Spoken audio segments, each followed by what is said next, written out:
Hi guys, it's Sissy again here. You're probably wondering why in the world I'm standing in the middle of a doorway. It's going to help me demonstrate to you whether or not you should actually be doing overhead exercises. So overhead exercises can include things like dumbbell presses, where you're holding a dumbbell in each hand and pressing overhead. It can include exercises where you have a bar, so a long bar with weights on the end and you're pressing up overhead. It can be single arm as well. A lot of people don't actually think that something like their spine mobility can be impacting on this, but it's actually a really important, often overlooked aspect of any type of arm exercises, particularly when you're going up overhead. I'm going to demonstrate what I mean here using this spine model. So this is the spine from front on. Just going to turn side on so you can see a little bit better what I mean. So in this model you'll see that you have some flex going forward as well as some flex going backwards into extension.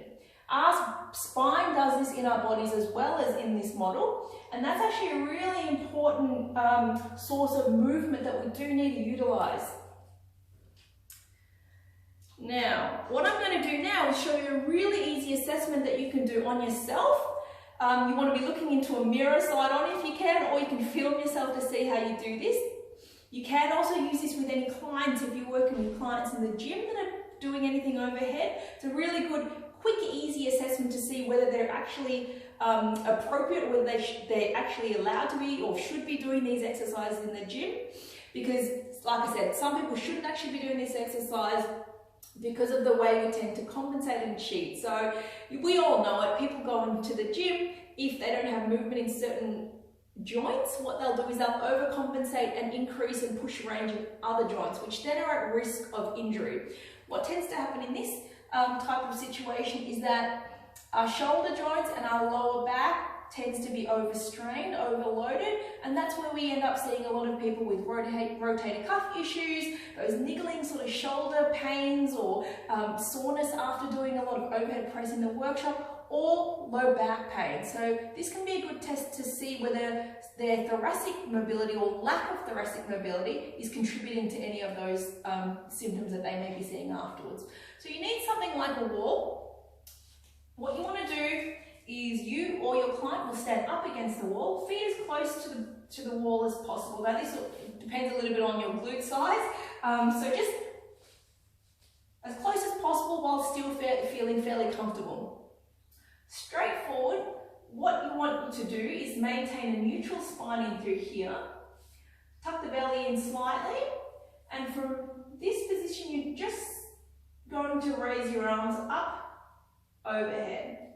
And what you want to do is you want to see how far you can go up without actually moving this pelvis or your lumbar spine. Okay, so that tells you a little bit about how much range someone has in their shoulder joints as well as in their thoracic spine. So subjectively, for this assessment to be considered a pass, someone should be able to maintain that neutral spine, lift their hands up overhead without moving that lower back or the spine, and be able to get their hands pretty much fairly back to the wall. It's about 15 degrees of thoracic extension in through here. So there's a slight bit of extension in through the thoracic spine as you come up to that last little bit of shoulder flexion up in through there. Now, people that don't have that sufficient thoracic mobility to be doing this exercise will cheat a couple of different ways. One really common way is what you'll see is they'll get to this sort of point. They won't be able to move their arms any further up without actually then extending their spine like this. So you'll see I've got this big curve in through my lumbar spine. It looks like they're able to do an overhead exercise, but where they're really getting that range is by hyperextending in through here, which can lead to a lot of pressure on the disc, lead to a lot of back pain afterwards. And it's not the way we should be coaching people, it's not the way we should be doing an exercise either. Another way people can cheat to do this exercise or to get their arms up into that overhead position to perform an exercise is they'll maintain that neutral spine in through here, but what they'll do is, although their sort of end range is here, they'll continue to try and push up through the shoulders. okay, past what is actually normal, what's appropriate for their shoulder range, just because they're not getting that that last little bit of extension in the thoracic spine, in that middle part of the spine here. That puts a lot of extra pressure on the shoulder joints, and really, you know, if you're forcing anything up past where it should be going with the weight, you're going to be at risk causing more damage and more injury to those joints.